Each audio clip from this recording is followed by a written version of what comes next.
comigo a sua Bíblia no Evangelho de Jesus, segundo escreveu João, capítulo de número 4. Glória a Deus. Glória a Deus. Pastor Silas, obrigada. Pastor Elisete, muito obrigada. Deus continue abençoando a vida de vocês e a nossa igreja, que pertence ao Senhor Jesus, né? Pastor Silas Filho, Raquel Malafaia, pastora Raquel Malafaia, amo sua vida, viu? Glória a Deus. Quem encontrou pode dar um amém? Amém.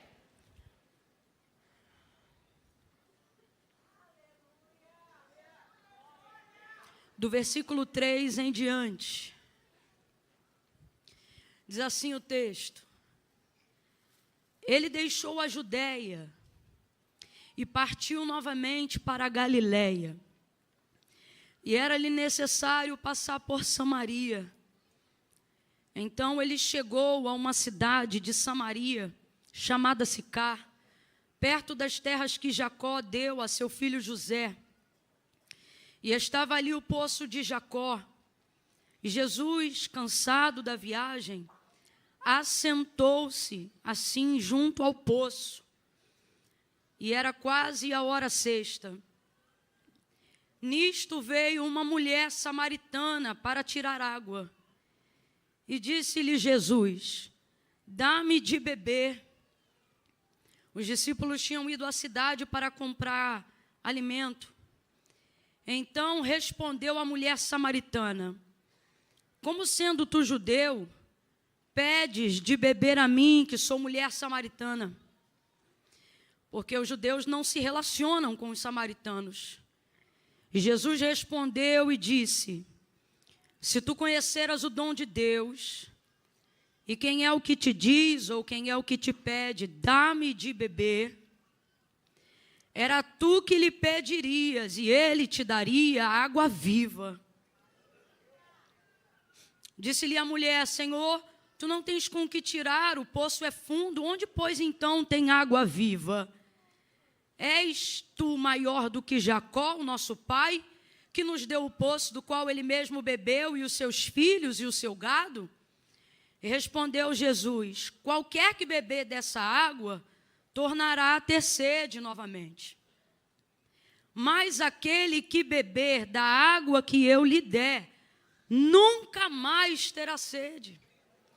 A água que eu lhe der fará jorrar nele uma fonte de água que jorra para a vida eterna.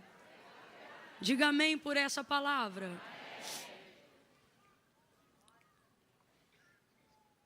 Eu costumo dizer que esse texto, apesar de ser tão conhecido entre nós cristãos, acredito que a maioria de nós que estamos aqui nessa noite, ele é um texto muito famoso, muito conhecido.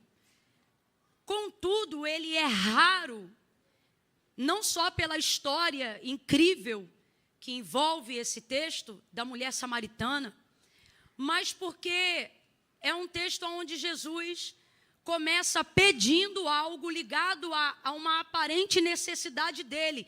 E isso é que torna esse texto um tanto quanto raro em comparação a outros textos que contam sobre a sua trajetória ministerial. Porque geralmente Jesus chega oferecendo, Jesus chega dando, no cumprimento do seu dever e no exercício do seu ministério, Jesus sempre chega promovendo, jamais esperando alguma coisa, sobretudo ligada a uma aparente necessidade dele. Você não vê isso no exercício pleno do ministério de Cristo, pelo menos que se há registrado no texto sagrado, com frequência. Pelo contrário, os evangelhos, ou o evangelho e a forma como ele é contado, por cada um daqueles que conta, é maravilhosa de se ler, porque ele protagoniza, Jesus, né, protagoniza no conto de cada história do que ele fez, a dizer aquilo que ele fez. Como ele curou os cegos, como ele fez ouvir os surdos, como ele deu voz aos mudos, como ele levantou os paralíticos, enfim, sempre ele fazendo, sempre ele operando, como ele multiplica pães, como ele multiplica peixes, como ele dá de comer, como ele sara feridas, como ele ressuscita mortos, como ele transforma água em vinho, sempre ele dando, sempre ele transbordando, sempre ele oferecendo, sempre ele fazendo, sempre ele alimentando a multidão, sempre ele, sempre ele, sempre ele. E aí, de repente, você vai ver Jesus na sua humanidade, ainda que no cumprimento do seu dever ou do seu exercício ministerial, uma vez que ele sai da Judeia e decide ir à Galileia, João vai escrever o texto dizendo, e era-lhe necessário passar por Samaria. E o texto já começa apresentando uma necessidade, né? Não é que ele estava com vontade de ir e escolher o caminho de Samaria, pelo contrário, esse caminho era o caminho rejeitado por todos os judeus. Todo judeu que fazia uma viagem da Judeia para Galileia, ele fazia uma viagem que durava em torno de 6 dias, comumente. Por quê? Para evitar toda e qualquer província samaritana e todas as montanhas que arrodeavam a província de Sicar. Então, evitava porque os samaritanos eram uma terra de errados. Então, para evitar um encontro desnecessário, constrangimento, fazia-se então uma viagem de 6 dias, dando uma volta em todo o entorno da região montanhosa da Samaria para poder chegar na Galileia. Até porque Samaria não era lugar de destino de judeu nenhum, era no máximo um lugar aí de passagem e de passagem em volta, bem longe, mas Jesus vai passar bem pelo meio. E aí ele vai encurtar essa viagem, e em vez de fazê-la em 6 dias, ele vai fazer em 3 dias, aproximadamente. Ele não ignora, ele vai atravessar essa montanha. E eu sei que a gente ainda está começando a entender o que o Espírito veio falar à igreja nessa noite, mas isso já é uma palavra profética. Uma das primeiras coisas que o Senhor já está liberando para o nosso ano de 2026, nesta noite, é que tudo aquilo que tem feito a gente perder tempo pelo contorno, pela desavença, pelo constrangimento, tudo aquilo que a gente quer evitar, tudo aquilo que mina a nossa força, tudo aquilo que desgasta o ministério que o Senhor te confiou, tudo aquilo que tem entristecido a família da qual você faz parte, tudo aquilo que tem feito você usar energia, unção, foco, ou seja, tudo que deveria estar no exercício do seu ministério está sendo usado como combustível de fuga. E Jesus está dizendo, com você não vai ser assim esse ano. Você vai, ai meu Deus do céu, você vai atravessar essa montanha. Eu não sei se você está entendendo. Se você está, levanta a sua mão e libera uma palavra de gratidão ao Senhor por isso. Porque a primeira coisa que o Senhor já está dizendo para nós, na introdução aqui da geografia desse texto, é: você não vai ignorar as montanhas.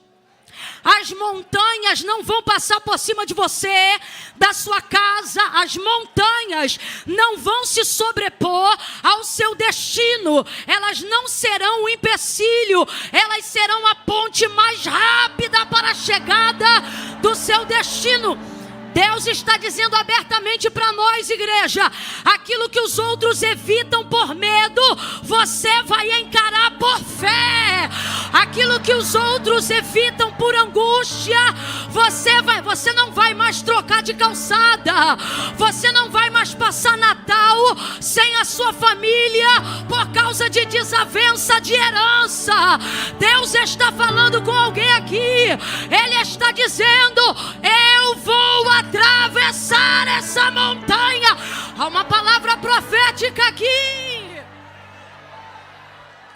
Samaria estava bem no meio. Completa aí para mim, por favor. Samaria estava bem no meio. A grosso modo, geograficamente falando, é assim que ela está localizada. Judeia está aqui, Galileia está ali e Samaria está bem aqui. E alguém pensa que seria mais fácil, né? E contorna. Então João vai escrever: e era-lhe necessário. Jesus nunca vai gastar tempo, irmãos. E isso é importante para nós. Não perca tempo evitando o que Ele te empoderou para resolver. Não perca tempo fugindo do encorajamento que a graça já te deu para dialogar. Há uma palavra tremenda permeando os nossos corações nesta noite. E esta palavra me manda dizer: o Senhor é esta: a fuga acabou. A fuga acabou. Você vai encarar essa comida que te domina. A fuga acabou. Quem lida com a crise de ansiedade empanturrando comida está fazendo cara de brisa agora.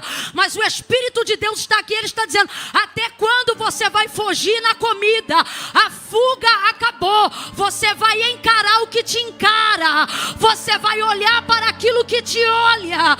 Eu não me refiro a pessoas, mas eu me refiro a montanhas que impedem a velocidade do destino que você já deveria ter alcançado. Jesus vai passar 2 dias em Samaria e mesmo assim vai chegar com larga vantagem na Judeia. No terceiro, tudo isso porque não ignorou a montanha. Você sabe que era nessa de dar a volta no entorno de Samaria e prolongar a viagem em 6 dias que fazia com que os judeus tivessem que carregar uma carga altamente pesada, visto que não iam beber água lá, não iam comprar comida lá, não iam fazer negócio com ninguém lá. Então eles levavam uma carga pesada na carroça, no cavalo, a pé, como fosse, a fim de conseguir fazer esse trajeto. E era nisso que os nômades e salteadores do deserto abasteciam-se. A parábola, por exemplo, do bom samaritano, ela não é contada de modo aleatório. Todas as vezes que Jesus contava, fosse uma parábola ou uma história ainda que com ele sempre procurava trazer um entendimento de algo que fosse do cotidiano daquele povo para que eles absorvessem a mensagem. E essa parábola, por exemplo, ela não é por acaso. Com quem que geralmente isso acontecia? Com pessoas que nessa trajetória aumentam a carga para não ter que lidarem com samaritanos e acabam sendo assaltados por pessoas que vivem nessas regiões esperando gente pesada passar. Gente que tem carga. Completa aí para mim. Eu disse gente que tem carga. Então, às vezes, o nosso destino não é longe. E ele não é tão difícil quanto parece. O problema é que nós agigantamos o caminho até lá, por não entendermos que montanhas podem ser transpassadas. Oh, eu estou sentindo uma graça de Deus aqui agora. Pode crescer, viu, Camila? Não é o tempo todo, mas agora pode, porque enquanto a palavra de Deus está sendo liberada, há uma unção de quê, Camila? De um empoderamento pela graça. O Senhor está dizendo, não é tão difícil quanto você pensa. É a energia que você usa para evitar que está fazendo essa montanha parecer maior do que ela é. Deus está dizendo, não olha para o tamanho, olha para a estratégia que eu vou te dar para fazer a travessia. Há uma palavra de Deus aqui, quem puder receba, quem puder receba pela fé. Deus está dizendo, não precisa aprender a escalar, eu vou te dar uma estratégia, eu vou tem estratégia descendo agora mesmo. Deus está visitando tua capacidade cognitiva agora mesmo, enquanto a palavra está sendo pregada. Deus vai lhe dar capacidade criativa no ano de 2026, como você ainda não havia experimentado. Deus vai visitar a tua mente. Eu estou profetizando. O nome do evento é profetizando. E eu estou profetizando. Quem estiver ligado, receba, porque tem criatividade, tem capacidade cognitiva, tem capacidade de diálogo. Há uma unção de diplomacia descendo aqui agora na embaixada do reino de Deus. Deus vai te dar a palavra para conversar com gente que você não suportava. Deus vai te botar de frente a pessoas que você nunca imaginou. E você pensa, vai dar ruim. E Deus está dizendo, não vai. Vai dar paz, vai dar salvação, vai dar libertação, vai dar cura, vai dar perdão, vai dar renovo.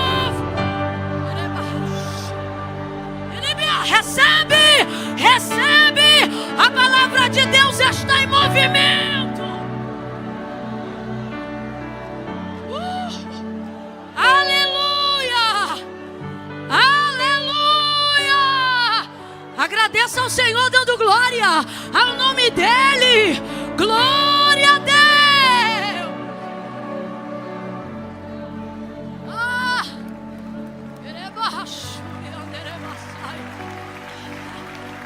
Você vai passar. Você vai passar. Você vai passar. Chega de contornar. Chega de trocar de calçada. Chega de evitar o mesmo ambiente. Você vai passar. Ah, você vai passar. Você vai passar. Não é que eu sou repetitiva. É que enquanto eu estou pregando, eu vejo o Espírito de Deus te tomando pela tua mão e dizendo: não temas. Não temas, porque eu sou contigo. Não te assombres, porque eu sou teu Deus. Se passares pelas águas, elas não te afogarão. Quanto aos rios, eles não te submergirão. Até aqui você viveu livramentos, estratégias para não ser submergido por problemas, por dívidas, por crises emocionais, porque as águas são opcionais. Mas Deus te trouxe nessa noite para a segunda parte, aonde Ele diz: quando passares pelo fogo, entenda, uma parte da sua vida é opcional. A oração te livrou do que você não tinha emocional para encarar.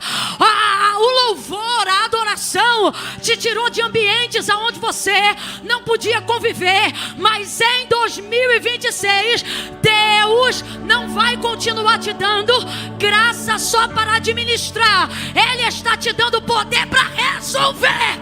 Você vai entrar e vai solucionar. Quando passares pelo fogo, não te queimarás. Me ajuda a pregar debaixo dessa unção. Bota a mão no ombro do vizinho aí. É a primeira vez que eu te peço isso. Compartilha essa palavra. Bota a mão no ombro dele aí. Diga: acabou o si. Me ajude a pregar, vamos, por favor, diga: acabou o si. Você está entrando no ano do quando.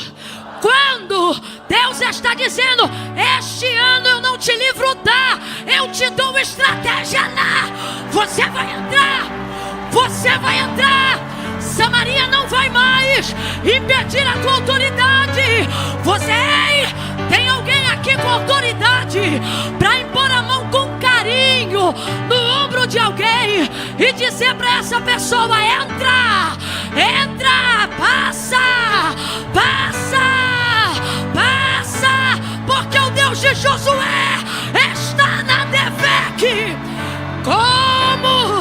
Como nós vamos passar? Como ele passou em Canaã. Como nós já passamos crises mais adversas do que esta, nós vamos passar. Eu acho lindo quando ele diz a Josué: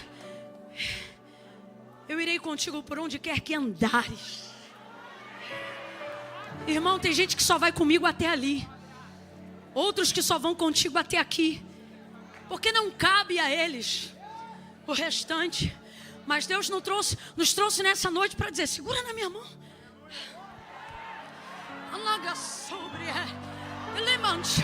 Você não está conseguindo porque quer andar sozinho, mas segura na minha mão.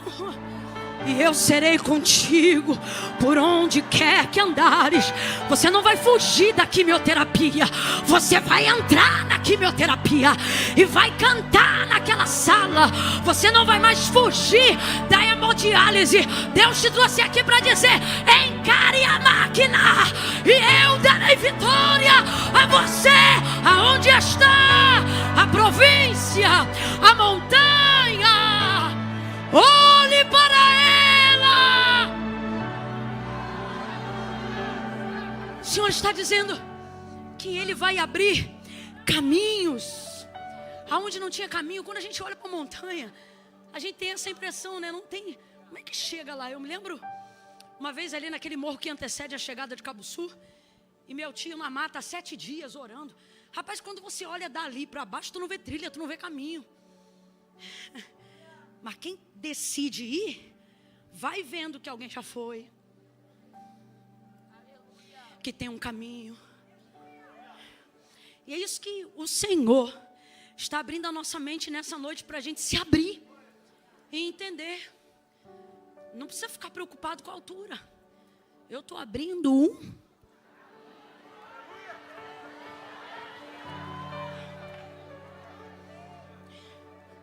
abrindo um caminho. Como é que é aquela canção? Deus já um caminho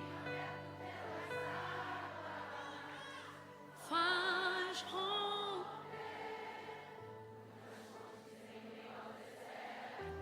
e o que mais?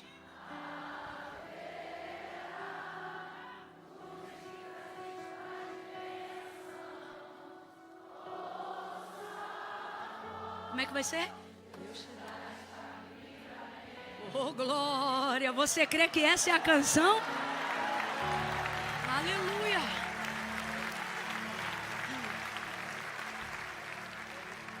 Agora, a humildade de Jesus. Eu disse que se está difícil de falar a palavra, imagina viver, né? Eu disse que gente, a humildade de Jesus faz a nossa razão, o nosso direito se tornar constrangimento pelo que a gente sentiu quando achou que estava no direito. Quando a gente achou que estava na razão. Já teve uma experiência assim? Se você não teve, eu oro agora em nome de Jesus para que você tenha ainda antes de terminar esse mês. Que experiência? Uma experiência de humildade. Você nunca teve, não? Jesus vai te dar. É uma delícia. Você está protegendo uma razão, guerreando por um direito. Afinal, você tem honra, você tem uma vida certa, você é um judeu. Sabe? Em quem não há dolo. E aí você está ali guerreando por aquilo. Afinal, você é o crente da família. É você que ora, tomador de santa ceia, batizante nas águas, batizador dos que se arrependeram dos pecados, atuante na obra. Mano, você assiste culto de pé, tu é crente. Então, somos nós, né? E aí, na nossa razão e no nosso direito, tentamos defender alguma coisa dentro daquilo que acreditamos, quando somos ofendidos por aquilo que acreditamos, né? Uma palavra que alguém falou para você e você não merecia ter ouvido. Afinal, você é crente, você é honrado, você é um santo. E pior que não é deboche. Não é. Irmão, tem gente como eu que precisa melhorar muito. E tem gente como eu que melhora muito já sendo bom a beça. Não, você nunca encontrou ninguém que você olha e diz assim: eu não sou crente, não. Nunca. Que o Senhor te apresente ainda esse ano, em nome de Jesus, alguém que vai fazer você pegar 30 anos de carteirinha e dizer: meu Deus, vou até renovar, vou tirar uma foto nova. Sabe? O que é a humildade de Jesus? E aí num momento como esse, onde você está na sua razão, você está na sua defesa, você está no seu direito, o que a humildade de Jesus te ensina? Que qualquer um tem direito, mas filho de Deus tem vontade de Deus na vida. E, rapaz, e isso é mais sério do que a defesa do próprio direito, sabe? E é linda essa humildade de Cristo, né? A humildade dele é a própria humildade. Você vê, ele decide chegar na Galileia e ele sabe que o destino é a Galileia. Vamos deixar isso claro aqui, gente. Jesus não planejou em momento nenhum ter como destino Samaria. Vamos deixar isso claro aqui, porque às vezes a gente não atravessa Samaria, porque acha que Samaria é destino da nossa paralisia. Então não vou mais tocar naquele assunto, não vou mais falar com aquela pessoa, não vou mais visitar aquela casa, porque aquilo te paralisa. E isso acontece porque você pensa que aquilo é o seu destino, mas não é. É a melhor ponte para a sua melhor chegada. E ele, sendo judeu, e eu já disse e repito, Samaria era terra de errados, ele não se constrange em entrar em Samaria, mesmo sendo certo. E com isso eu aprendo algo que eu levo para a vida. Sempre que você estiver numa posição onde você está certo e o outro a quem Deus quer te usar estiver errado, não fique esperando dele o conserto para que Deus te use. Por que eu digo isso para você? Porque dos errados Deus não espera nada, mas dos certos Ele espera que você seja útil para Ele operar. E a humildade de Jesus é essa, que Ele chega em Samaria mesmo estando certo, e Samaria sendo uma terra de errados, porque foram eles que perverteram liturgia de culto, miscigenação de raça, depredação do altar legítimo, conduta de imoralidade e coisas que varreram aí ao longo dos anos. Então, de fato, inclusive, isso aqui vale uma ressalva.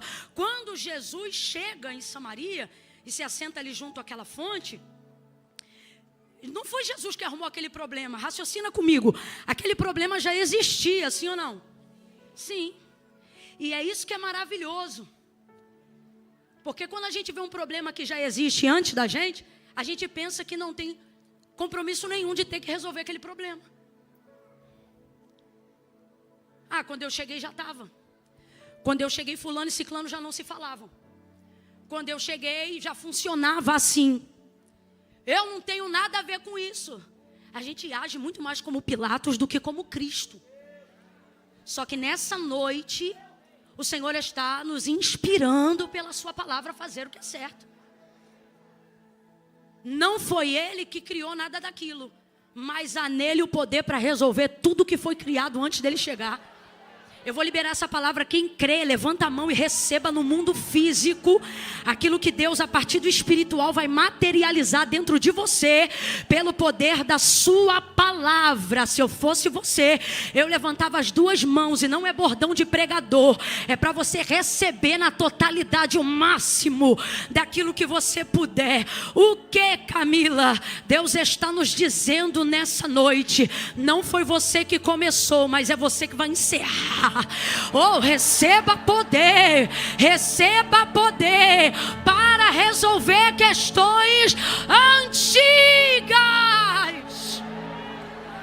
Daí, com humildade, ele chega em Samaria.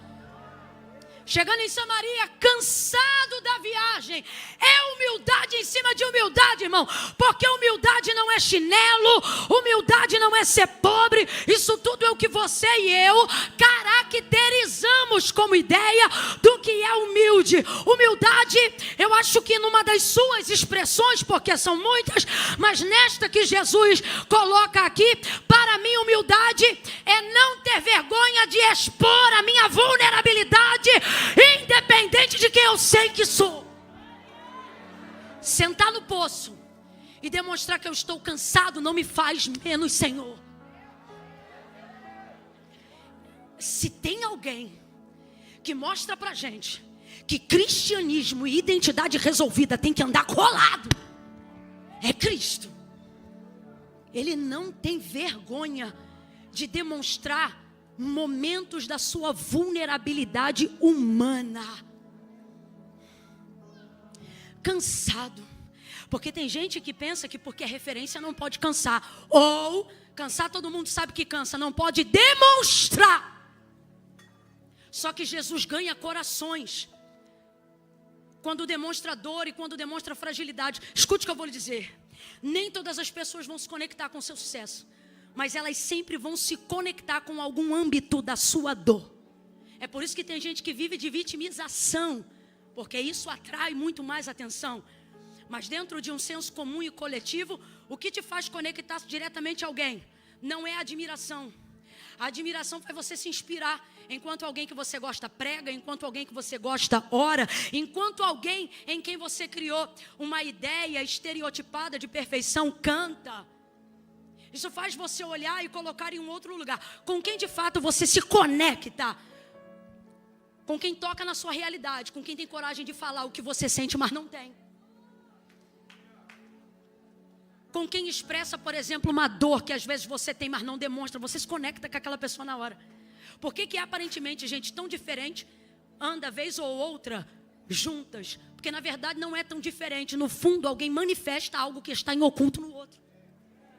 Geralmente é assim que a gente vai vivendo, crescendo e aprendendo em sociedade. É por isso que a verdadeira sabedoria não se isola, diz a palavra de Deus.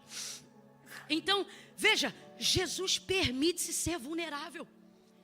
E o nosso maior problema é que quando a gente está em terra de errados, cometemos essa falha e não ganhamos os corações a quem o Senhor quer libertar na nossa casa, na nossa família.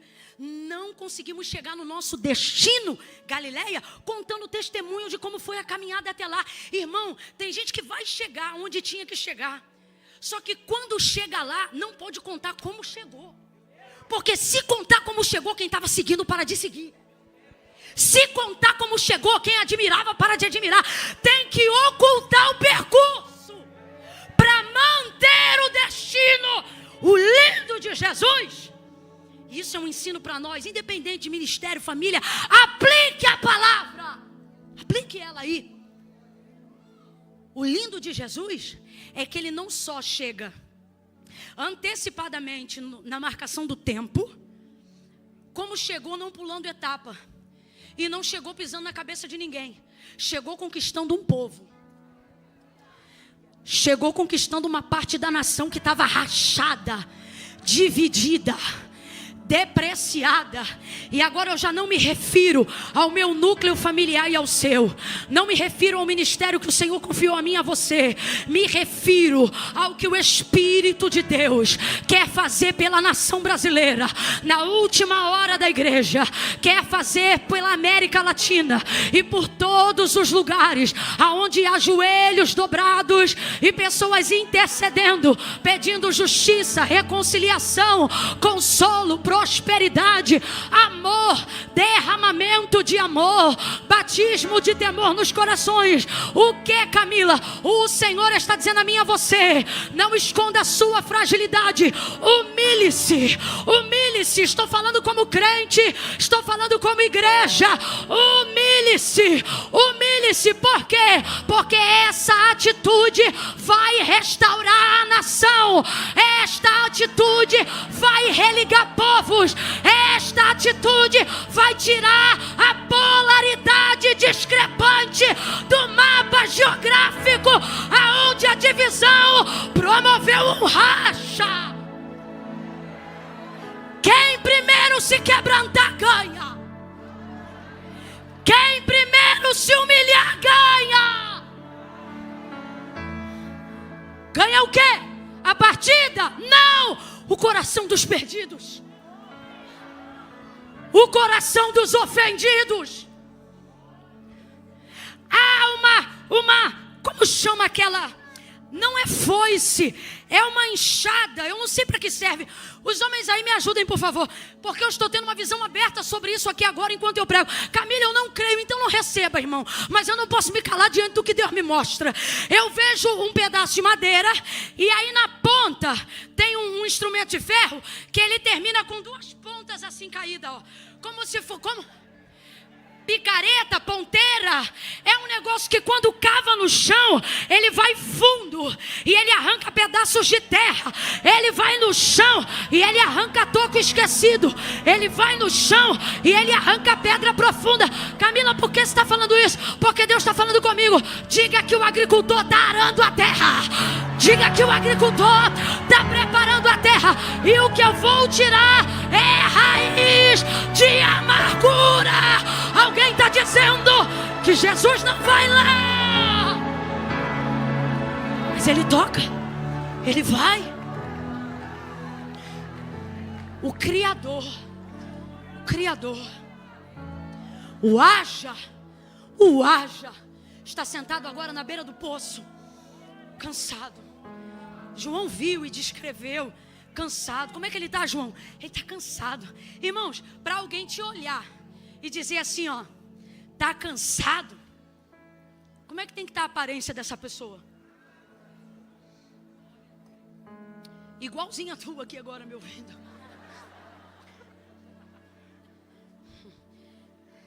Férias das crianças. E você como? Cansado.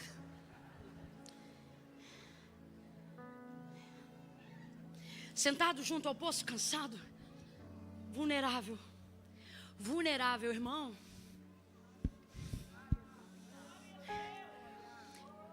É quando eu estou fraco que eu lembro quão dependente eu sou.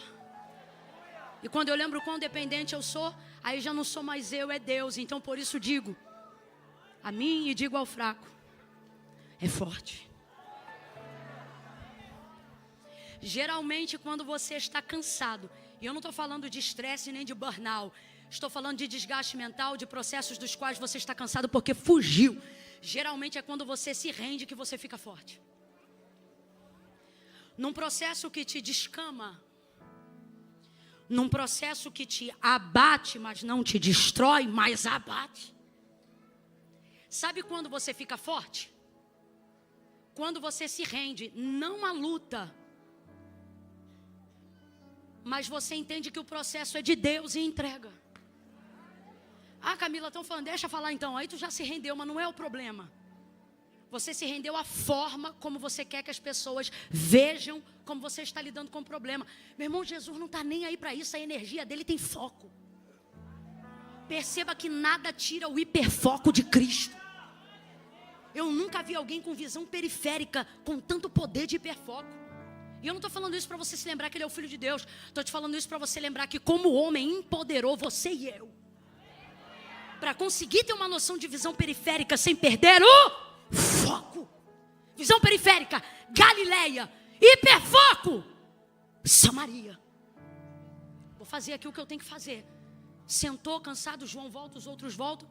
Está nítido, porque ele descreveu dessa maneira. Veja, então ele chega, manda os discípulos irem à cidade comprar alimento, porque eles não estão preparados para ver. Irmão, quando o racha é grande, quem te ama não vai apoiar a tua reconciliação. Porque foi inflamado, e aí eu não estou falando de Jesus, estou falando da gente. Porque foi inflamado quando você está virado. Foi inflamado quando você estava ofendido. Foi inflamado quando você estava doído. Por que que até hoje palestinos já são criados na escola, sendo ensinados a odiarem israelitas que eles nunca nem viram? Propagação de ódio coletivo. Ensine a odiar sem saber o que. Domine de sentimento e a razão vai se esvair. Eles não estão prontos para isso, sabe por quê? São anos de ódio, são anos de apartamento, são anos de distância, são anos e anos e anos e anos. Não estão prontos, são homens de Deus, mas não estão prontos. São discípulos, mas não estão prontos. Não vão ajudar, vão atrapalhar, vão comprar comida. Vai ter que ficar sozinho ali. Quase a hora dela chegar. Mas ele chega antes.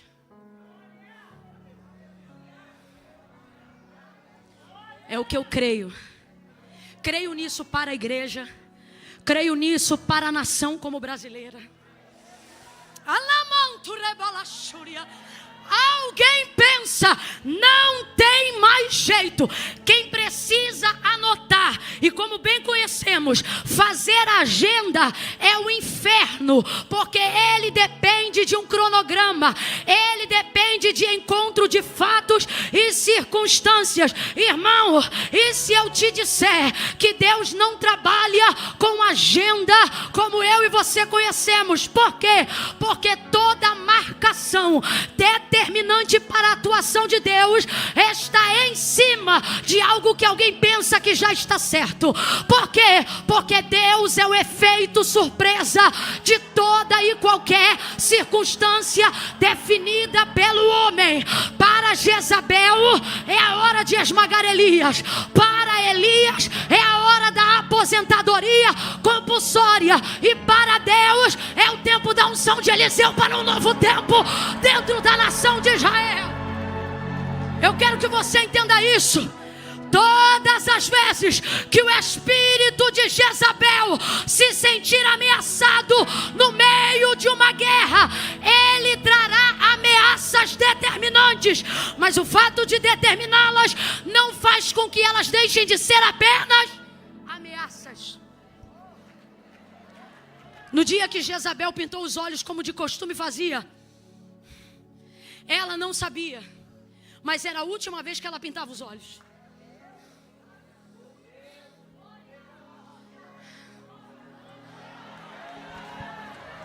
A A gente vê um cenário de profetas deprimidos. A gente vê um cenário de vulnerabilidade, corvos alimentando igreja, imundos fazendo parte daquilo que é limpo. É uma maneira de Deus humilhar também os profetas, os super santos, os justos, os corretos. É uma maneira de Deus também constranger, para poder mostrar que você não é só você. Você não é o último puritano, nem é o último crente. Irmão, pode dizer o que quiser, pode falar só de providência, mas eu não consigo ver um Deus que manda corvo alimentar Elias, não humilhá-lo de certa maneira naquele período, porque a gente está falando de lei. Ele sabe quem era o corvo dentro da lei. Há um extremo zelo de Elias que Deus quebra na emenda, no processo. Quantas famílias ficaram com fome quando ele disse: sobre a minha palavra nem chuva nem orvalho. Para mim há um nível de humilhação quando ele diz: vá para a casa de uma viúva que está alimentando um filho só. Aonde não aparece uma imagem pública de um homem, lá mandou cortar tudo, aí agora está lá comendo o pão da viúva. Irmãos, é porque você quer romantizar quando lê a Bíblia. Vem para a realidade do texto e vive o agora. Vai me dizer que não tem constrangimento? Não consigo crer dessa maneira, porque Deus é didático. Prova a nação, mas também prova os profetas. Prova a nação, mas também prova os ministros. Deus levantou Jeremias para pregoar um tempo de conserto, mas o esmagou até que ele amasse Israel próximo do que Deus o amava. Sempre haverá um nível de constrangimento, de vulnerabilidade, de esgarçamento, para que haja a reconciliação de uma nação dividida. Não fique pensando que só quem está perdido está sendo esmagado. Nós também estamos no processo da azeitona. Nossas uvas estão sendo pisadas. Nosso trigo está sendo moído. O trigo da igreja está sendo moído. É lindo, mas é doloroso.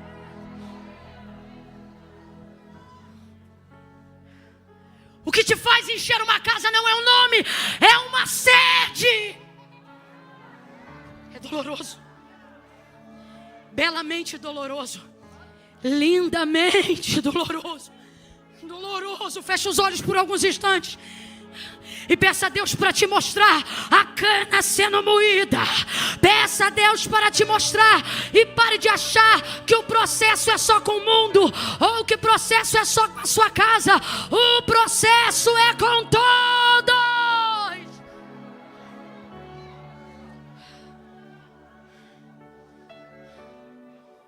Deus vivo. Cansado.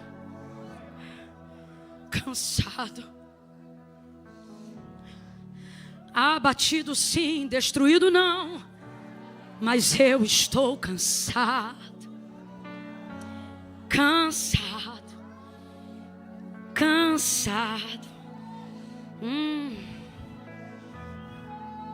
Vou descansar? Não. Vou comer? Também não. Porque a minha comida é completar a obra daquele que me enviou. Jesus tem uma visão clara de propósito acerca do seu ministério aqui na terra. E qual é a visão clara? Não está no cinema o que está na obra. O descanso que você procura não está na praia que você passou o final de ano. O descanso que você procura não está no dinheiro na conta para a promoção de todas as comidas que você está mandando entregar para não cozinhar. Você não cozinha, mas continua cansado. Você tem dormido mais de 8 horas, mas continua cansado. Por quê? Porque a comida que você deixou de comer está na obra que você não está fazendo. Está na obra que eu não estou fazendo. É por isso que você está ali, mas não se diverte. Todo mundo pensa que tu está se divertindo, mas tu não está, tu não queria estar ali. Você sente que está no lugar errado o tempo todo. Não era para eu estar aqui, não era para eu estar com esse grupo de pessoas, não era para eu estar em festa. Sabe por quê? O Espírito está clamando tempo de humilhação, tempo de joelho, tempo de busca, tempo de reconexão. Mas a gente diz que está muito cansado, só que não descansa. Hoje é terça ou quarta? Plena quarta-feira à noite. Só Deus sabe se você pegou BRT, veio a pé, quem foi assaltado no caminho, quem venceu, quem teve vitória, quem veio capenga, sei lá de onde você veio. Mas sabe qual é a graça?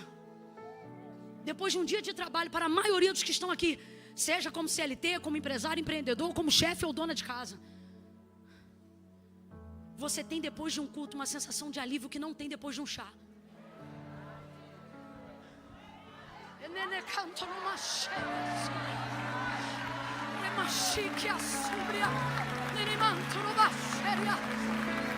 Bota a mão no ombro do vizinho e diga para ele: é disso que você está com fome.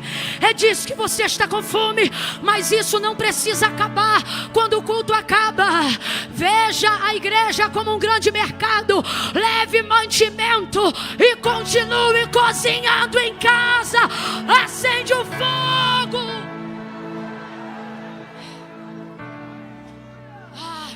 Pensei que ia falar um monte de coisa, mas não cabe. Só cabe dizer o que precisa ser dito. Porque se Jesus remiu o tempo, nós de igual forma. Esperou ela chegar. Eu amo os encontros que Jesus promove. Quando eu tinha 12 para 13 anos de idade, ele marcou um encontro comigo. Nessa época eu ia para a igreja todos os dias, porque minha mãe me obrigava às quartas e domingo. Primeira igreja batista da Posse, lá em Nova Iguaçu. Na época tradicional da Convenção Batista. Então era aquele culto bem racional, silencioso, cheio da presença de Deus. Contudo, durante um ano, minha mãe se converteu e a gente não. Então nós não gostávamos de ir para a igreja. Eu e minha irmã, duas adolescentes, a caçula ainda não era nascida, teve o privilégio de nascer nos caminhos do Senhor. Então minha mãe dizia: vamos embora para a igreja. Eu dizia: não vou. Bora para a igreja. Não, enquanto estiver debaixo do meu teto. Eu já estava me arrumando e a gente ia. E foi assim por um tempo, um ano. Quanto tempo? Quarto domingo, minha mãe não faltava culto. Muita sede, muita fome, muita necessidade de libertação. 9 horas da manhã, funk pesado tocando em casa. Ela trocava, a gente mexia. A gente já não sabia o que era filho, o que era capeta. Os demônios faziam festa junina assim na lateral do nosso. Era um troço muito forte. Período de libertação, só quem tem batalha sabe o que é. Então minha mãe tinha uma grande batalha e ali ela batalhava com o jeito que ela podia, com as armas que ela tinha. Porque, irmão, quando você quer guerrear, você não depende de munição pesada, não. Faca de manteiga vira arma para quem quer se defender. Às vezes a gente olha um povo meio doido, educando os outros, diz: como é que vai chegar? Era a minha casa. O negócio é desejo de defender, não te falta ferramenta, o que te falta é inspiração. É garra para defender tua casa, para olhar na butuca de Satanás e falar: você não vai levar. E era mais ou menos isso. Aí eu me lembro, quarto domingo, um ano, frequentando a igreja. Eu ouvia a pregação todo culto, orava e chorava muito. Comecei a sentir a presença de Deus. Você pode não gostar, pode não querer vir, mas não tem como você estar num ambiente que Ele manifesta e ser indiferente à presença dEle. Você pode não gostar ou gostar, mas ser indiferente ao lugar em que Jesus está, você não consegue. Tem 2 grupos de pessoas. Uma parte vai sair hoje daqui dizendo: grita muito, pra quê? Que loucura. Mas não foi indiferente. E sabe o que é mais legal? Amanhã volta de novo.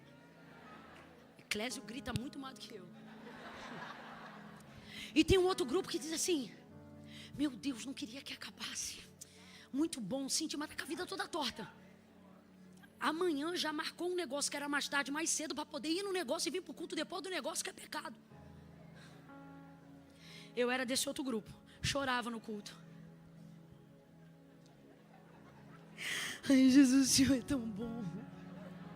Sentava na última fileira, chorava muito. Sentia muito Deus. Rapaz, os samaritanos sentem Deus. Eles só não sabem como resolver o BO deles. Eu sentia muito Deus, eu chorava. Sentia, cantava todos os hinos. Ei! Eu conheço os hinos não por ser convertida até aquela época, mas por cantar quando ia, mesmo sem ser convertida. Conheço tudo. E cantava. Aí o pastor pregando, eu chorando. Ele está falando muito comigo, Rafaela. Era uma amiga do lado. Quem quer vir a Cristo? Eu disse: Jesus, eu te amo, mas eu não posso. Eu estou terminando, eu prometo. Eu não posso. Sábado tem baile, hoje é quarta. Não vai dar, Senhor, porque eu sei que te servir é coisa séria. Assim foi um ano. Chorando e dizendo, não dá. Chorando e dizendo, não dá. Sentindo, não dá. Lendo a Bíblia, Deus falando comigo, não dá. Aí um dia o baile mudou de sábado, foi pro domingo, baile especial. Nesse baile especial, botei a roupa e falei, poxa, já vou pra igreja todo domingo, não é possível que minha mãe não vai me deixar ir pro baile hoje. Botei a roupa do baile e falei, mãe, tô indo pro baile. Ela falou, não tá indo não. Falei, mãe, o baile saiu de sábado, foi pro domingo, tô indo pro baile. Você não vai pra baile nenhum. E começava, e os demônios, briga. Um pega pra capar. Deu a hora, vambora pra igreja. Nesse dia eu botei uma bermudinha, samba canção bem curta, barriga de fora, cropped do piu-piu, barriga de verme que eu tinha. Nem aí, o mundo, rapaz, te deixa ridículo sem você perceber. A primeira coisa que o mundo vai fazer é dizer pra você que beleza é relativa. Saiu com cropped, pá, sei que, e pá. Não, é pra igreja. Fui pra igreja irada, endemoniada, perturbada, influenciada, encapetada, sei lá mais o que. Mas é isso que o pastor falou aqui, e é a palavra. A minha casa será chamada casa de oração. Sabe o que significa? Lugar que Deus ouve, lugar que Deus se inclina. Irmãos, tem coisas que só acontecem na igreja. Eu não estou dizendo para você arrefecer sua fé, a limitar a um lugar, não. Mas não subestime também um lugar. Tem coisas que só acontecem aqui. Cheguei na igreja, sentei no último banco. Falei, assim que acabar, meu irmão, eu vou vazar. Dava 10, mas não dava 9, igualzinho agora. E eu olhando. E o pastor pregando. E nesse dia nem me digo o que ele pregou. A minha mente era só, vai ser muito forte hoje, eu pensando.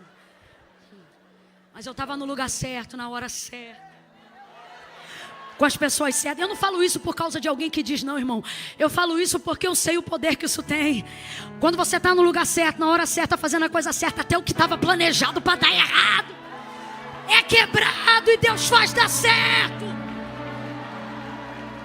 Sentada no último banco com a minha roupinha, esperando o culto acabar, comecei o chororô de novo. Todo culto eu chorava. Ai, Senhor, eu te amo. Ai, tu sabes. Te amo. Primeira coisa que quem não é crente de verdade aprende a dizer: tu sabe, Deus conhece meu coração. Tu sabes. Eu não posso. O Senhor sabe que se eu pudesse, eu não posso. Eu tenho muita coisa para viver. Um dia eu vou vir. Se o Senhor não desistir de mim, um dia eu vou vir. E chorando.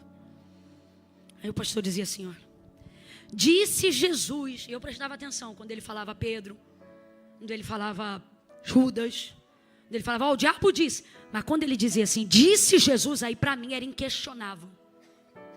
Eu amo Bíblias que trazem em vermelho o que Jesus diz. É uma maneira de dizer assim, olha, o restante traz a divergência, mas isso aqui foi ele que falou. Disse Jesus: vinde a mim. Olha o que ele disse, vinde a. Ele já está num lugar. Esse lugar não está longe. E ele já preparou o caminho para você chegar onde ele está. Volta para Samaria. Ele chega no lugar, senta no lugar. E ele já marcou um encontro com ela. Agora fala para mim. Ele falou para ela que marcou um encontro? Só Jesus faz esses encontros. Jesus marca um encontro contigo, mas não te avisa. Sabe o que eu fico impressionado? Isso aqui é uma experiência, tá? Não é doutrina, é uma experiência minha. Eu fui para o lugar onde ele estava 1 ano e eu não tive um encontro com ele. No dia que eu fui com a roupa do baile, no dia que eu estava mais esquisita, foi nesse dia que, quebrantada, peguei o corredor, porque eu vi o pastor dizer que Jesus falou: vinde a mim os que estão cansados, oprimidos, sobrecarregados. Era a minha vida, batalha com o diabo de madrugada. Minha mãe se converteu, quebrou os pactos, o diabo vinha cobrar os pactos no meu quarto. Eu dizia, mãe, expulsa ele aqui. Minha mãe dizia, expulsa você. Eu dizia, eu não tenho autoridade para expulsar. Ela dizia, então vai buscar autoridade, menina. Fechava a porta do quarto e me deixava no quarto escuro. Conselho tutelar. Outro dia a gente conversa sobre isso. Mas foi o bope de Deus lá em casa. O que eu estou querendo dizer para você? Quando eu ouvi aquilo, eu falei, eu sou essa pessoa oprimida, atribulada, cansada. Talvez alguém olhe e diga assim, mas você não falou que tinha aproximadamente 13 anos? E esse é o seu problema. De achar que a vida de cada um difere da idade de cada um.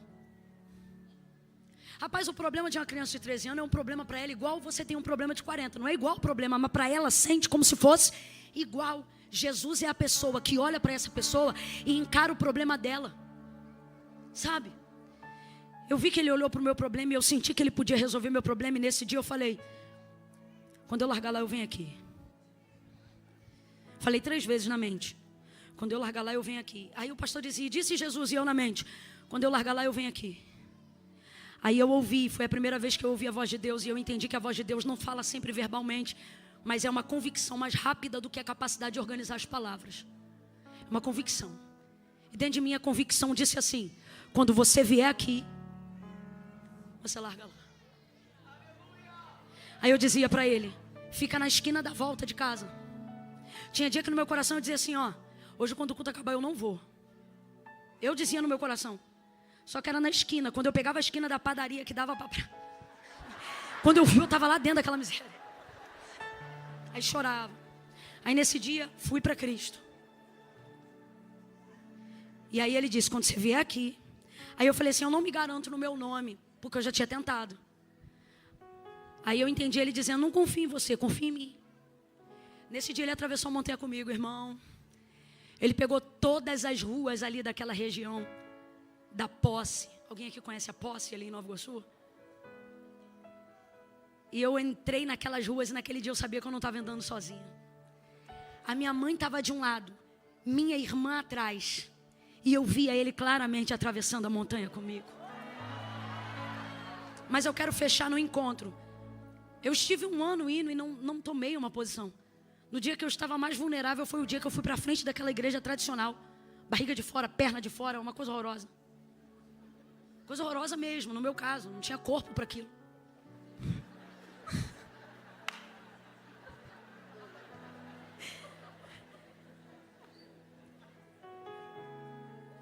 Aí eu olho para o texto dessa mulher e Jesus diz assim para mim. Marquei um encontro com ela e não avisei para ela. Sabe por quê?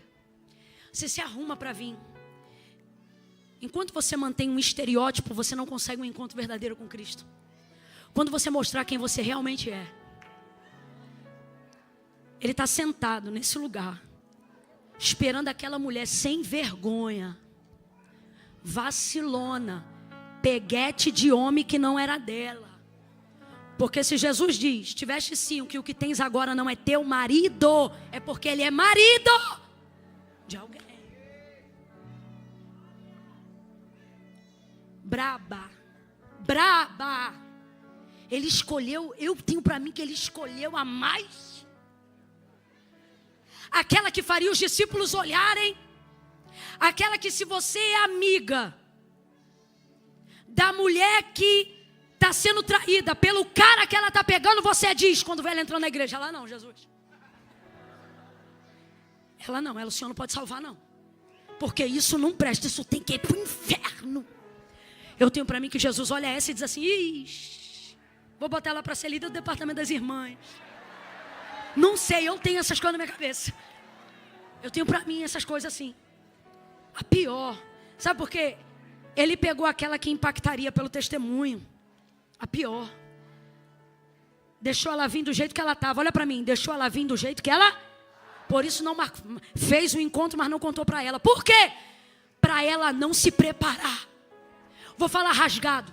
Se você se prepara, você mente. Se você se prepara, você omite. E agora não estou falando só com não crente não, com crente também. Quando você vai num lugar que tem muito poder de Deus, tu faz uma semana de detox. Para os profetas não denunciar teu pecado. Para a irmã de oração não ver teus erros. A gente como crente faz isso. Vai dizer que nunca chegou diante de uma irmã cheia do poder de Deus. E na mente falou, Jesus, trata só comigo. Comigo aqui, ó. Não mostra nada. Sei. Chegou. Do jeito que ela estava. Só que o culto começou na hora que ela chegou e ela não percebeu. Olha para mim. O culto não vai começar daqui a pouco. E também não fique pensando você que vai terminar só na hora do amém, não. Tem culto que vai acabar esse aqui e já vai começar outro enquanto você estiver indo para casa. É só você ficar atenta, irmã. Sabe por que o culto começou? Primeiro, ela está diante da presença de Deus, coisa que ela achava que nunca mais ia poder estar. Jesus está ali. Ela está diante dele e ainda não tinha percebido. Olha para cá. Não sei de onde você veio, mas Deus me trouxe nessa noite para dizer: você já está diante de mim há muito tempo, só não percebeu. Mas eu vou te fazer perceber, o Senhor está dizendo. Ela chega, ele pede. Isso é raro. Precisava? Não. Do que precisa? O que diz ao morto, levanta-te. Do que precisa? O que diz a Bartimeu, enxergue.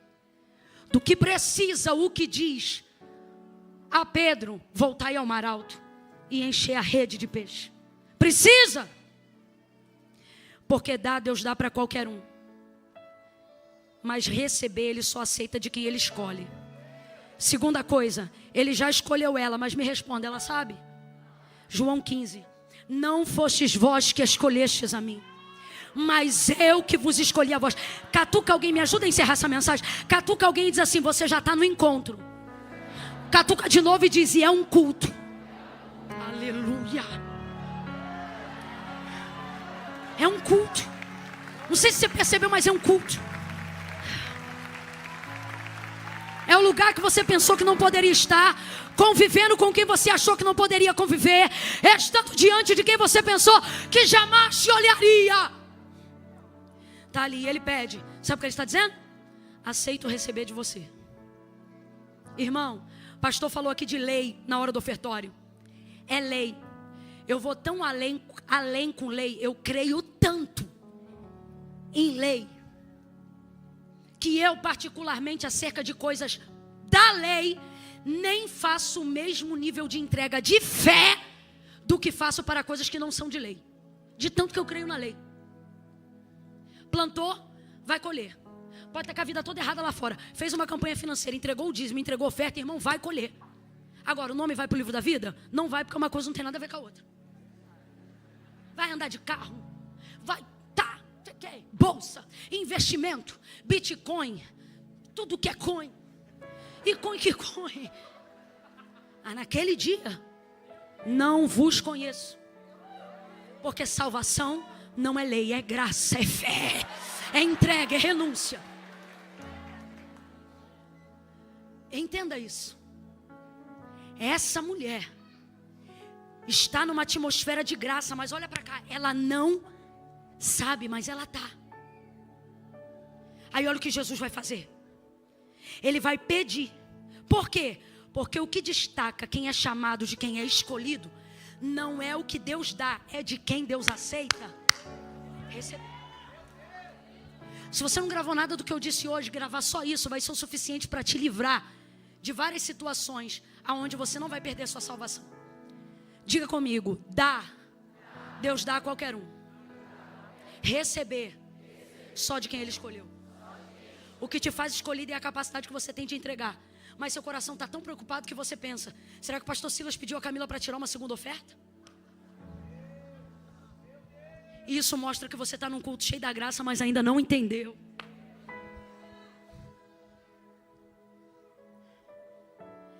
Ela vai ser perdoada antes mesmo de pedir perdão. Olha para mim, gente. Em que momento essa mulher pediu perdão pelos pecados dela para ter sido perdoada? Depois dá uma olhada no texto. Ela pediu perdão, mas foi perdoada. Misericórdia é o tipo de coisa que quem não pede também usufrui. Aleluia, glória a Deus. O que a lei diz? Que uma vez que ela confessou o pecado, ela precisa apresentar uma oferta, uma entrega. Por isso, quando Jesus diz: já tiveste 5 e o sexto não é teu marido, ela pensa: aonde se deve adorar? Adoração aqui é aonde eu levo uma oferta para a expiação desse pecado, no templo ou no monte. Aí Jesus vai ensinar para ela: tu sabes que a salvação vem dos judeus. Presta atenção nisso aqui, não perde isso aqui não, irmão. 5 minutos finais, eu prometo. tu sabes que a salvação vem dos judeus. Sabe o que ela está dizendo? Você sabe que se fosse para receber uma oferta legítima, você tinha que ir para o templo, porque a salvação vem dos judeus, tu sabe. Só que ela, na condição de samaritana, pode entrar em Jerusalém? Não. Por isso os altares estão no monte. Só que olha o que Deus está dizendo para ela em Cristo. Deu ruim, né? Porque no templo você não entra, e no monte é Deus que não recebe. Porque os altares eram falsos, os sacerdotes eram falsos. E agora então? E aí esse é o ódio do samaritano. Sei que estou errada, é por isso que eu não gosto de judeu. Vocês só vêm aqui para mostrar onde está o erro. Só que esse não é qualquer judeu. Esse não veio para dizer está errado. Esse veio para dizer está errado, mas tem jeito. Está errado, mas tem conserto. Está errado, mas eu estou abrindo um caminho.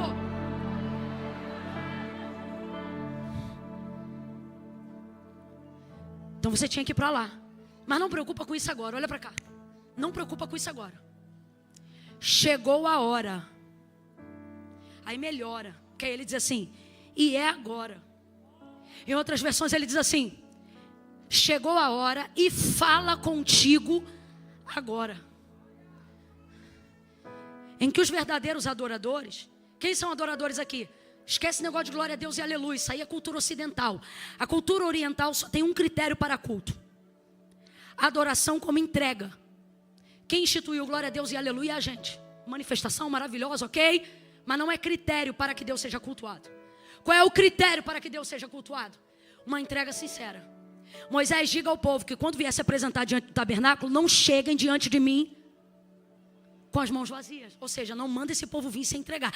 Essa ideia, estou indo para receber cultura ocidental. A cultura oriental, a fé judaica cristã, não instituiu cultura de ir para a igreja para receber. Eu vou lá para entregar meus temores, meus anseios, minhas ofertas de gratidão, pedir perdão pelos meus pecados, minhas confissões, lugar de entrega. E não caixa eletrônico de saque. Então quando ela diz, aonde eu levo essa oferta? Para a expiação desse pecado, é isso que o texto significa? Ele diz, tinha que ser no templo. Mas lá você não entra, no monte não recebe. Mas não preocupa com isso mais.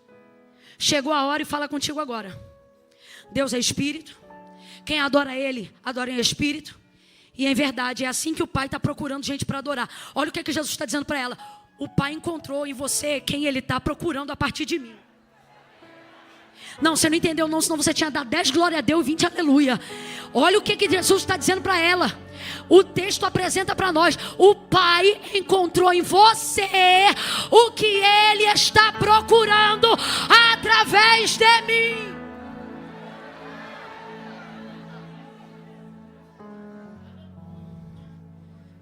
Aí olha o que ela diz. O Messias vem quando ela acha que ele não vai dar jeito. O Messias vem. Irmão, ela está esperando o Messias, sim ou não? O Messias vem. E quando ele vier, ele vai explicar isso tudo. Como quem diz assim, você só está dizendo aí que não pode. Mas o Messias vem. Aí ele diz assim, sou eu que falo contigo. Ministério de Louvor, corre aqui. Sou eu que falo contigo. Espírito Santo de Deus. Ela está falando com ele. Então ele vai resolver. E ele resolve. Sabe como é que ele resolve? De acordo com a lei. Irmão, diante de Deus, eu não vou inventar não, mas redobra a atenção. Não precisa inventar não, está no texto, é a gente que não percebe. De acordo com a lei, ela precisava levar ou um novilho, ou um cordeiro, para a expiação do pecado que ela cometia, para pedido de perdão. Até um bode servia. Quem tinha poder aquisitivo, levava a caça mais nobre, que na ocasião não era o novilho, era o cordeiro. O que é mais caro até hoje no mercado? Cordeiro ou carne de boi? Você demorou até a responder, tem muito tempo que tu não come carne de cordeiro. E tem os que comem, não gosta, tem um gosto diferente, porque não tem prática de comer. Verdade. Então veja, boi, bode ou cordeiro. Irmãos, Ela precisava de um dos três. Está ali um. Aleluia. Eu não estou inventando não, irmão. Foi ele que nesse deserto da Judéia, que ele acabou de sair, João Batista viu ele chegando e disse: eis aí o Cordeiro de Deus que tira o pecado do mundo. Podia ser um boi, podia ser um bode, mas ela estava no mais alto e lugar nobre de uma entrega sacrificial. Cordeiro de Deus que tira o pecado do mundo estava ali. Eu vou falar de novo, não é possível que você está me ouvindo. O Cordeiro de Deus que tira o pecado do mundo estava ali. Ele tira o pecado do mundo e foi lá para tirar o dela. Ele tira o pecado do mundo e foi lá para tirar o dela. Ele tira o pecado do mundo e foi lá para tirar o dela. Jesus está dizendo isso para nós. Você acha que eu só faço muito? E deveria entender que quando eu faço muito é para dizer que quem faz muito também faz pouco, irmão. Quem faz pouco só faz pouco, mas quem faz muito também faz pouco, porque faz o que quiser. Segunda coisa que ela precisa para a entrega ser legítima: um altar. Qual é a tríade que sustenta o testemunho de Deus? Em Israel, Deus de Abraão, Deus de Isaac. Abraão, eu prometo. Isaac, eu cumpro. Jacó, eu sustento o que eu já realizei. Eu não consegui ignorar isso. Chegou na fonte e se sentou. Porque o que definia uma entrega sacrificial não era ter o cordeiro no pátio, era fazê-lo atravessar a porta das ovelhas ou do sacrifício e deitá-lo, rendê-lo. Quando que Abraão tem Isaac por entregue? Não é quando o esfaqueia, é quando consegue colocar sobre o altar. É nessa hora que o coração dele descola. E ele entende: entreguei antes de matar. Por isso você vai entender que Deus nunca quis Isaac. Deus queria quem? E aonde está a entrega? Quando já está nu? O cordeiro que tira o pecado do mundo podia ter esperado em pé, mas o texto diz que ele esperou sentado. Você não está entendendo? Ali ele já está se entregando. Ali ele se entregou. Ele já sabe o que ela vai dizer. Ele já sabe o que ela pensa. Só que ele está decidido. Quando você está decidido a entregar, não importa o que o outro vai oferecer, você é a entrega. E a entrega de Cristo compensa a ausência de qualquer coisa que eu e você não sejamos capazes de dar. Ele está ali na fonte de Jacó. O que é isso? Um altar. Um cordeiro em cima de um altar. E aí agora vem a máxima: pode ter cordeiro, pode ter altar, se não tiver alguém para realizar o sacrifício não adianta. Então ela precisava de mais uma pessoa aqui. Quem ela precisava? De um sacerdote. Sim ou não? E de fato, sacerdote aqui não temos, porque o que temos aqui é muito melhor. Quem lembra? Ele é o quê? Ele não é um sacerdote, ele é o sacerdote dos sacerdotes. Sabe o que ele está dizendo para ela? Seu perdão está sacrificado, sua dívida está paga. Ela sai tão alegre dali que traz o povo inteiro. E eles dizem: nós acreditamos por causa do que ela falou, mas agora acreditamos por causa do que estamos ouvindo diretamente do Senhor. Através de uma mulher, Jesus salva uma nação. Através de uma mulher, Ele promove uma reconciliação cuja uma rincha de anos e anos perdurava. Essa pessoa está aqui nessa noite. A pessoa que Deus vai usar para unir um bairro. A pessoa que Deus vai usar para unir uma casa. A pessoa que Deus vai usar para salvar uma geração. Quando o caçula dos irmãos da minha mãe entregou a vida para Cristo, e ele foi o primeiro de 60 pessoas na minha família a fazer isso. Minha família só conhecia Deus, não conhecia Cristo. Hoje não há na minha família nascido que não conheça Cristo. Por isso Deus olhava para Abraão e não via um homem, via uma nação. Olhe para cá. Deus não está olhando para você e vendo só você. Quando Ele olha para você, Ele vê o Brasil. Quando Ele olha para você, Ele vê o DNA que corre na sua veia. Ele vê gerações que virão depois de você. Então pare de se comportar como se não fosse tão importante quanto parece. Porque se não fosse, Jesus não tinha feito um encontro com você hoje, aqui e agora. Visita, olha para o vizinho aí e fala: você está num culto. Fica de pé para completar o sacrifício aí agora. Coloca a bolsa, a Bíblia no assento. E aonde quer que você esteja, aonde quer que você esteja. Camila, essa palavra foi para mim. Preciso me consertar.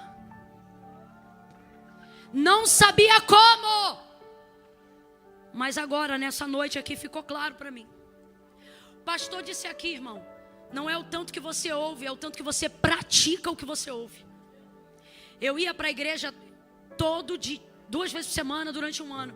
Sabe quando minha vida mudou? No dia que eu vim para o altar. No dia que eu tomei uma decisão. Participar da atmosfera é uma coisa. Pertencer ao corpo é outra. Minha vida só mudou no dia que eu levantei minha mão para Cristo. Essa noite é a noite de alguém levantar a mão para Cristo. Parece até que o ano não virou para você. E sabe por que parece isso? Porque a virada que você procura não está numa data, está numa pessoa. É Jesus Cristo e Ele está aqui. A Devec em oração agora, em oração agora. Senhor, aonde houver alguém, como um dia eu estive, precisando de libertação, desamarra, joga por terra. Igreja, ore agora para que o Senhor repreenda a timidez, porque os tímidos não entrarão no reino do céu. Repreenda agora a timidez. Vamos, igreja, vamos. Espírito de intimidação sobre a vida dessa pessoa, perca força agora na autoridade do nome de Jesus. Toda inquietação vai batendo em retirada agora. Solta ele, solta ela. Desamarra os pés, as mãos. Camila, Deus está falando comigo já há alguns dias. E Ele só veio confirmar. Se essa pessoa é você, você precisa de conserto, de perdão, de reconciliação. Não é carro, não é casa, não é dinheiro. É nome escrito no livro da vida. Camila, eu quero redenção, perdão dos meus pecados, alegria da salvação. Aquilo que o dinheiro não compra, mas o sangue de Cristo no Calvário já pagou. Se é isso que você quer, saia do seu lugar aonde você estiver agora e se aperte no altar e venha entregar sua vida para Jesus. 1, a igreja em oração. 2, Camila, sou eu. Tira o pé do chão e comece a caminhar. Coragem, vamos. 2,5. Se é você. 3, tira teu pé do chão e vem para o altar. Eu estou te esperando aqui agora. Vem.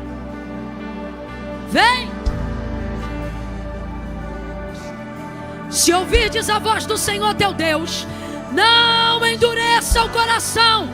Vem. A igreja aplaude no final. Por hora, estenda as mãos e ore. Ore.